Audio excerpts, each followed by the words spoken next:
Salve galerinha, Cadu na área. E pessoal, hoje segundou, né? E na segunda-feira aí tivemos o sorteio da Taça Libertadores, né? Os cruzamentos aí das oitavas de final, tá? Essas oitavas de final que já dá o encaminhamento para as quartas, né? Aí no chaveamento já tem aí os seus próximos adversários, não? E aí, né? Quis o destino, tá? Que mais uma vez o São Paulo tivesse pela frente ali, né? No seu chaveamento ali tanto Palmeiras quanto Flamengo. Né? Os dois caíram do mesmo lado da chave de São Paulo, né? Aliás, um caminho aí que lembra muito. Né? Aí vai ter os otimistas e os pessimistas. Né?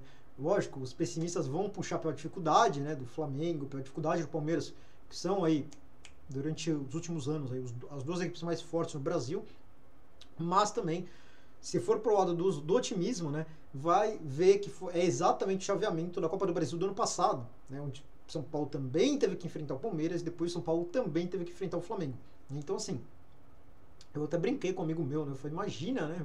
Ser campeão de uma Libertadores, né? Depois de não sei quanto tempo aí, voltar, né? Ser campeão de uma Libertadores, passando pelos mesmos adversários que a gente passou na Copa do Brasil. E seria algo surreal, né? Seria algo muito legal, muito fantástico de acontecer, mas óbvio que também muito difícil, né? Mas faremos daqui a pouco, tá? Um pouco mais sobre isso, né? Lembrando, o adversário do São Paulo ainda não é nenhum desses, tá? Esses são só adversários que estão do lado do chaveamento do São Paulo, né? O São Paulo em si pegou o Nacional do Uruguai, né? Faremos já também sobre esse confronto, tá? Só para você, rapidamente, tá? Tá chegando agora, não conhece o canal. Primeira coisa é clicar no inscreva-se, né? Para não perder os próximos vídeos. Para fazer parte aqui da família Cadu, certo? Você é muito bem-vindo, né? Seja muito bem-vindo já de cara. Você que já faz parte, já conhece os esquemas, né? Também deixa o seu like e não esquece de deixar um comentário, tá?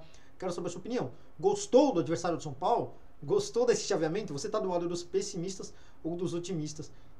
Quanto a Palmeiras e Flamengo aí, deixa aqui, eu quero saber a sua opinião, beleza? Foram sobre os confrontos, galera, né? Antes de falar do confronto do São Paulo em si, né? Pegando aqui, a gente tem logo de cara, né? De um lado, do outro lado da chave, tá? Começar a ir pelo outro lado.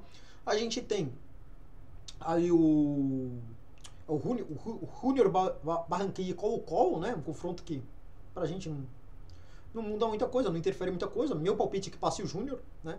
Mas assim, não fez de mim nem cheira. A gente tem um confronto interessante, que é o clássico argentino, né? River Plate e Talleres, né? Talleres, eu comentei aqui no canal, o São Paulo tinha muita dificuldade com eles, né? Uma equipe meio chata pro São Paulo, mas o River Plate é bem melhor, eu acredito, né? Apesar de ser aí de certa forma um clássico argentino, um confronto local, acredito que o River Plate também passe sem maiores dificuldades, certo? Aí a gente tem um confronto que ainda não está definido, né? Que é o Fluminense versus o segundo do grupo C.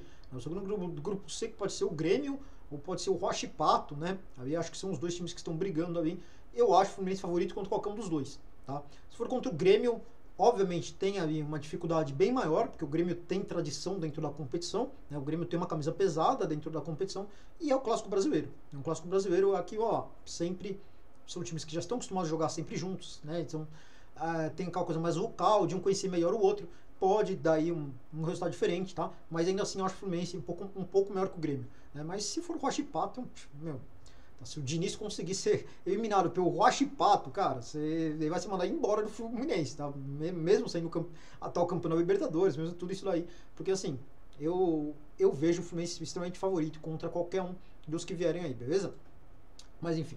Indo pro último confronto desse chaveamento, né? É o Atlético Mineiro contra o São Lourenço, tá? Lembrando, galera, o Atlético Mineiro, pra mim, é um dos times mais fortes atualmente no Brasil. Eu vejo muita gente ainda falando muito bem do Flamengo, obviamente, né? Até porque tem o Tite, não sei o que. Eu vejo muita gente falando muito bem do Palmeiras, sempre fortíssimo, né? Vai vir mais forte ainda, que é o retorno do Dudu, que tá voltando aí de contusão. Tem a chegada do Felipe Anderson, que eles contrataram, um ótimo reforço, tá?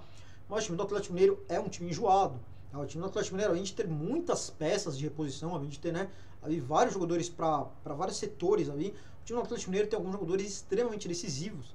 A gente tem o Al Hulk, que dispensa comentários nos últimos anos no Brasil, acho que um dos caras que mais participou de gols aí, né? Se não tivesse sido o que mais participou, né? É extremamente decisivo. A gente tem o Paulinho, que joga uma barbaridade também, faz muito gol, dá muita assistência, corre, um exímio jogador. E a gente tem aí o Scarpa, né? O Scarpa que não deu certo na Premier League, tá? É difícil mesmo dar certo na Premier League, a Premier League é uma liga muito disputada, né? O Scarpa não foi aproveitado lá no Nottingham Forest, certo? Ele retorna aí, mas desde que retornou já vem participando de muitos gols, vem fazendo gols, vem dando assistência, assim, no Brasil ele sobra, né? O caso do Scarpa é muito parecido com o do Gabigol, não deu certo lá fora, mas no Brasil os caras sobram, eles são muito, assim, muito acima da curva para o futebol brasileiro, né? Então assim, o time do Galo é muito forte, e o São Lourenço, por ser um time argentino, eu acredito sim que dê trabalho, argentino nunca é fácil de se enfrentar, mas para mim o Galo também é favoritaço, tá? Aliás, o Galo para mim é um dos grandes favoritos, não só a ir para a final, como a copar o título, tá? Eu acho o time Atlético Mineiro muito forte mesmo. Agora vamos para o lado da chave do São Paulo, certo? A gente tem aí no chaveamento do São Paulo, vamos pegar aqui. Cadê aqui, ó? A gente tem o Flamengo, né? Flamengo e Bolívar, né? Aliás, Flamengo e Bolívar que já se enfrentaram na fase de grupos, né? Se não me engano, o Flamengo perdeu de 2-0 lá em La Paz e ganhou de 4-0 no Rio de Janeiro. Se não me falha a memória do Carlosito aqui, que não anda lá muito boa, tá, pessoal? Mas eu acho que foram esses os resultados. Ou seja, se fossem esses os resultados nessas oitavas, o Flamengo passaria pelo saldo de gols, né? Então, assim, o Flamengo é um favorito, tá? Acredito que nem perca na altitude de novo. Acredito que consiga ser um empatezinho lá, um 1-1, algo assim. Mas, mesmo que perca na altitude novamente, acredito que em casa reverte o placar, né? E faça aí com tranquilidade, tá bom? O outro confronto que temos é o Peñarol versus o primeiro colocado do grupo C, que ainda a gente não sabe, né? Se será o Grêmio ou o Huachipato, por exemplo, tá? Sendo o Huachipato, cara, eu vou falar pra vocês que eu apostaria no Peñarol mais por tradição mesmo, mais por camisa. Tá? Eu acho as duas equipes fracas, tanto o Peñarol quanto o Huachipato, mas equipes. O Huachipato até vem surpreendendo, eu vi o último jogo deles, até demonstraram um bom futebol, né? Mas assim, é totalmente incógnito esse confronto. Sinceramente, eu apostaria no Peñarol mais por camisa mesmo, mas é muito aleatório. Se for Peñarol e Grêmio, tá? Aí eu já acho que o favoritismo é do Grêmio. Como foi, o Grêmio tem tradição, o Grêmio tem alguns nomes interessantes, como o próprio Diego Costa, com um jogador rodadaço, né, com ex-Chelsea, ex-Atlético de Madrid, uma experiência incrível, tá? Então eu apostaria fácil no Grêmio contra o Peñarol. Aí temos outro confronto fechado, clássico brasileiro, né? Acho que é o primeiro clássico brasileiro, né? Que é Palmeiras e Botafogo, certo? Um jogo muito interessante, tá? Que Palmeiras e Botafogo andaram se estranhando, né, nos últimos tempos. Aí o John Textor, né, veio ao público falar de manipulação de resultados, quereram levantar algumas causas polêmicas, né? O Palmeiras, inclusive, se defendeu disso. A Leila falou uma declaração ou outra. Enfim, teve uma rixazinha aí, né?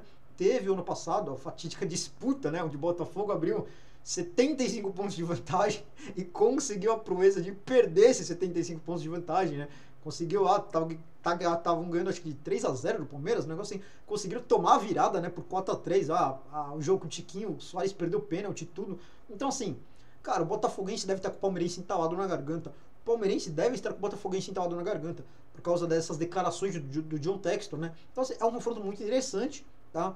Eu vou apostar no Palmeiras, porque eu não confio no Botafogo, tá? Me desculpem, botafoguenses, se tiver algum botafoguense me vendo, me perdoa, mas para mim o Botafogo é um time grandioso em sua história, tá? Mas assim, um time que falta camisa, falta poder de decisão, tá? Então assim, chegar, ter um futebol legal, o técnico do Botafogo encaixou muito bem, né? Você vê que, cara, foi uma melhora incrível desde a chegada dele. Tem algumas peças individuais bem interessantes, o Júnior Santos vem jogando muita bola, tem aí o próprio Tiquinho Soares, que eu citei do pênalti perdido, mas que é um ótimo centroavante, tá? Tem sim algumas peças, o Savarino, né, que eles contrataram lá, que, cara, o São Paulo, mesmo estava atrás, é um nome muito interessante. É um time sim que pode bater de frente com o Palmeiras, até porque o futebol do Palmeiras não é o futebol de outra hora, tá? Não é aquela coisa mágica, meu Deus. O Palmeiras vem ano após ano, tá deixando um pouco mais a desejar, e mesmo chegando, né? O Palmeiras faz acho que 6, 7 anos que ele chega pelo menos na semifinal, todo ano. Então, assim, a campanha não tem o que se falar. O trabalho do Abel Ferreira frente ao Palmeiras é incrível, é fantástico, magnífico, mas o Palmeiras vem sim perdendo um pouco de força, não é mais aquele bicho-papão que era, e eu acredito em certo equilíbrio aí, mas meu palpite é Palmeiras, sem dúvida, tá? Sem sombra de dúvida. Como falei, na hora do vamos ver, né? O Botafogo, na hora do vamos ver, cara, desculpem botafoguenses, tá? Mas Botafogo, na hora do vamos ver, é a Holanda e a Inglaterra em Copa do Mundo, tá? Joga como nunca, perde como sempre, tá bom? Enfim, tomara que eu não pague minha língua por isso daí, tá? Senão vai ter botafoguense que eu vi nos meus próximos vídeos, vai depois falar, né? Mas enfim. E aí o confronto, né? Finalmente, o confronto do São Paulo, né? O tricolor aí, São Paulo e Nacional do Uruguai, né? Um confronto aí de dois times com muita tradição na Libertadores, dois times que ficaram adormecidos muito tempo, sem dar trabalho para ninguém, tá? Mas ambos aí tem uma história fantástica, né?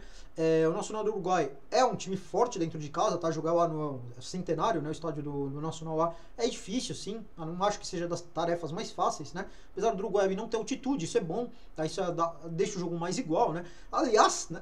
Falando em igualdade aí, cara, O Nacional tem um jogador, vocês sabem um jogador que o Nacional do Uruguai tem? Vocês sabem, vocês já devem imaginar quem é, né?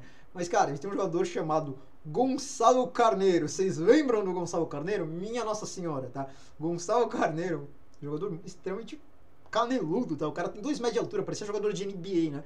Contrataram ele, o São Paulo contratou ele, né? E, cara, assim, era uma aposta, era um baita jogador uruguaio, não sei o quê, e o cara horroroso, tá? Um atacante péssimo, desengonçado, né? Não conseguia, assim, levar, né? Uma jogada adiante, tá? No São Paulo, extremamente fraco, mas tá no São Paulo e foi responsável por um dos lances mais emblemáticos que a gente teve, que foi uma cavadinha de pênalti, né, da disputa contra o Palmeiras em pleno Allianz Parque, né, disputa lá que o São Paulo levou vantagem, né, ele meteu a cavadinha, né, e acabamos eliminando o Palmeiras, tá. Então, assim, o Gonçalo Carneiro é figuraça e ele é o atacante do Nacional do Uruguai, tá. Acredito que o São Paulo leve gol dele, tá, o São Paulo é tão... Cara, ele gosta tanto de pregar essas peças no torcedor que eu acredito que a gente leve gol do Gonçalo Carneiro, sim senhor, tá? Mas eu aposto em zubeldia e alegria, tá? Aposto no São Paulo passando pelo Nacional do Uruguai. Acho que é mais time, acho que tem um plantel melhor, né? E eu acredito aí que tradição por tradição os dois têm. Então vou aí no tricolor passando de fase, tá? E aí, né, passando, provavelmente teremos uma nova Copa do Brasil, tá? Provavelmente teremos Palmeiras nas quartas, né? E aí o Flamengo na semi. Mas é isso aí, tá? Deixa aqui nos comentários, tá? Você, a sua opinião, tá? Concorda, discorda, né? Levaremos gol do Carneirinho, né? Levaremos gol do Carneirinho. Deixa aqui também sua opinião. Tamo junto e vamos, tricolor.